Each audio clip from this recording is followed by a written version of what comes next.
வாரத்தில் 2 முறை மட்டுமே இதை நீங்கள் பயன்படுத்துங்க. உங்களுடைய முடி நல்ல பட்டு போல் ஷைனிங்காக கருங்கருன்னு இருக்குங்க. அது மட்டும் இல்லாமல் உங்களுக்கு இளநரை இருந்தாலும் அந்த இளநரையை படிப்படியாக மறைய செய்து அந்த முடி எல்லாமே நல்லா கருமையாக மாற ஆரம்பிக்கும். சப்போஸ் உங்களுக்கு ஒரு 35 வயது கடக்குது, முதுநரை வர ஆரம்பிக்குது அப்படின்னா அந்த முதுநரையை வந்து ஒரு 60-65 வரை வரைக்கும் தள்ளி போடும். அந்த அளவுக்கு ஒரு அற்புதமான ஒரு ஹேர் பேக் தான் இன்றைக்கி நம்ம இந்த வீடியோவில் பார்க்க போகிறோம். இது வந்து ஆண்கள் பெண்கள் தாராளமாக பயன்படுத்தலாம். இதை பயன்படுத்தும் போது ஒரு முக்கியமான டிப்ஸ் ஒன்று சொல்கிறேன். அந்த டிப்ஸை கரெக்டாக ஃபாலோ பண்ணுங்கள். நிச்சயமாக உங்களுக்கு முடி சம்மந்தமான எந்த பிரச்சனையுமே இருக்காது. அதாவது தலையில் பேன் இருக்காது, பொடுகு இருக்காது, முடி உதிர்வு இருக்காது, முடி வறட்சி இருக்காது, முடி பிளவுகள் இருக்காது, முடி நல்லா ஷைனிங்காக இருக்கும். இதை இப்போ நம்ம எப்படி செய்யறதுன்னு பார்க்கலாம். வெல்கம் டு ஜோஸ் தமிழ் ஹெல்த் அண்ட் பியூட்டி. அதற்கு நான் இன்னைக்கு நெல்லிக்காய், அதாவது உலர்ந்த நெல்லிக்காய் இருக்கு இல்லையா, அந்த நெல்லிக்காய் எடுத்திருக்கேன்.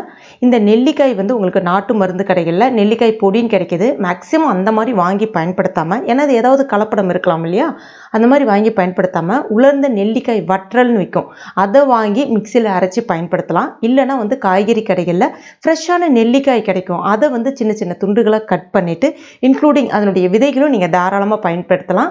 எல்லாத்தையுமே கட் பண்ணிவிட்டு வீட்டிலே நிழலில் ஒரு இடத்துல உலர்த்துனீங்க அப்படின்னா 7 நாள்லேயே நெல்லிக்காய் வற்றல் வந்து ரெடி ஆகிடும். அதை மிக்சியில் சேர்த்துக்குங்க. சேர்த்துட்டு நல்லா நைஸான பவுடராக இந்த மாதிரி அரைச்சி எடுத்துக்கங்க. நான் எப்பவுமே அந்த மாதிரி தான் பயன்படுத்துவேன். நல்ல எஃபெக்டிவான ரிசல்ட்டை வந்து கொடுக்கும். அதுக்காக தான். அதுக்கு அடுத்ததாக ஃப்ரெஷ்ஷான கற்றாழை ஜெல் எடுத்திருக்கேன். பொதுவாகவே பனிக்காலம் வந்துட்டாலே போதும் சில பேருக்கு முடி வறட்சி அதிகமாக இருக்கும், தலையில் வந்து பொடுகுகள் அதிகமாக இருக்கும், அந்த இச்சஸ்ன்னு சொல்லுவாங்க, அரிப்புகள் அதிகமாக இருக்கும். கற்றாழையை நீங்கள் அடிக்கடி பயன்படுத்தி பாருங்கள். இந்த மாதிரியான பிரச்சனைகள் இருக்கவே இருக்காது. முடி வந்து நல்ல பட்டு போல் அந்த ஸ்பிளிட்டன்லாம் இல்லாமல் ஷைனிங்காக இருக்கும். இப்போ ஒரு மிக்சிங் பவுலில் அந்த கற்றாழை ஜெல் எடுத்திருக்கேன். இப்போ இதில் நம்ம வச்சுருக்க அந்த நெல்லிக்காய் பவுடர் ஒரு 3 ஸ்பூன் அளவுக்கு சேர்த்துக்கலாம்.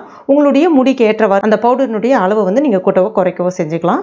அடுத்ததாக பொதுவாகவே கற்றாழை நெல்லிக்காய் பவுடர் பயன்படுத்தும் போது சில பேருக்கு சளி, தலைவலி அந்த மாதிரி பிரச்சனைகளை வந்து ஏற்படுத்தும். அந்த மாதிரி பிரச்சனைகள் வராமல் இருக்கணும் அப்படின்னா ஒரு சின்ன துண்டு இஞ்சி இந்த சைஸில் எடுத்துக்கங்க.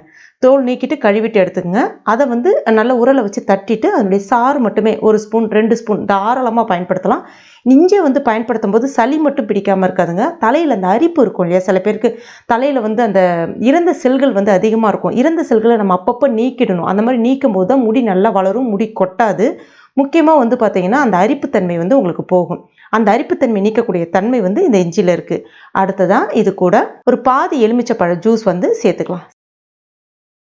கொஞ்சமாக தேங்காய் எண்ணெய் இல்லைன்னா ஆலிவ் ஆயில், பாதாம் எண்ணெய், எந்த எண்ணெய் உங்களுக்கு கம்ஃபர்டபுளாக இருக்கோ தாராளமாக பயன்படுத்தலாம். நான் தேங்காய் எண்ணெய் பயன்படுத்துகிறேன். சேர்த்துட்டு எல்லாத்தையுமே நல்லா மிக்ஸ் பண்ணிக்கங்க. மிக்ஸ் பண்ணிங்கன்னா உங்களுக்கு இந்த மாதிரி க்ரீம் டெக்ஸ்சருக்கு கிடைக்கும்.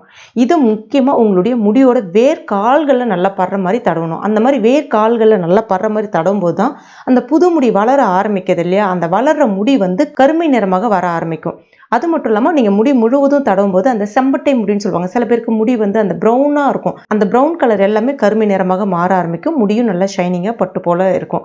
நான் ஏற்கனவே சொன்ன மாதிரி இந்த பொருட்கள் எல்லாமே நீங்கள் பயன்படுத்தும் போது உங்களுக்கு முடி சம்பந்தமான பிரச்சனைகள் எதுவுமே இருக்காது. ஒரு 30 நிமிஷம் அப்படியே ஊற விட்டுட்டு அதுக்கப்புறமா மைல்டான ஷாம்பு தாராளமாக பார்த்து பயன்படுத்தலாம். இல்லைன்னா சீயக்காய் பயன்படுத்தலாம். இப்போலாம் வந்து பார்த்தீங்கன்னா ஆயுர்வேதிக் ஷாம்புன்னு சொல்லிட்டு நாட்டு மருந்து கடைகளில் கிடைக்குது. தாராளமாக அதை நீங்கள் பயன்படுத்தலாம். இதை நீங்கள் வாரத்தில் 2 முறை பயன்படுத்துங்க. நல்ல ஒரு எஃபெக்டிவான ரிசல்ட் கிடைக்கும். இது என்னுடைய அனுபவம் உண்மை. கண்டிப்பாக ட்ரை பண்ணி பாருங்கள். ட்ரை பண்ணிவிட்டு எனக்கு மறக்காமல் கமெண்ட் பண்ணுங்கள். இந்த வீடியோ பிடிச்சிருந்தா லைக் பண்ணுங்கள். உங்கள் நண்பர்கள் மற்றும் ஃபேமிலி மெம்பர்ஸ் கூட மறக்காமல் ஷேர் பண்ணுங்கள். மேலும் இது போன்ற பயனுள்ள குறிப்புகளுக்கு நம்ம சேனலை இது வரைக்கும் நீங்கள் சப்ஸ்கிரைப் பண்ணலாம். உடனே சப்ஸ்கிரைப் பண்ணிங்க. கூடவே மறக்காமல் அந்த பெல் நோட்டிஃபிகேஷன் சிம்பிளை ப்ரெஸ் பண்ணுங்கள். தேங்க்யூ.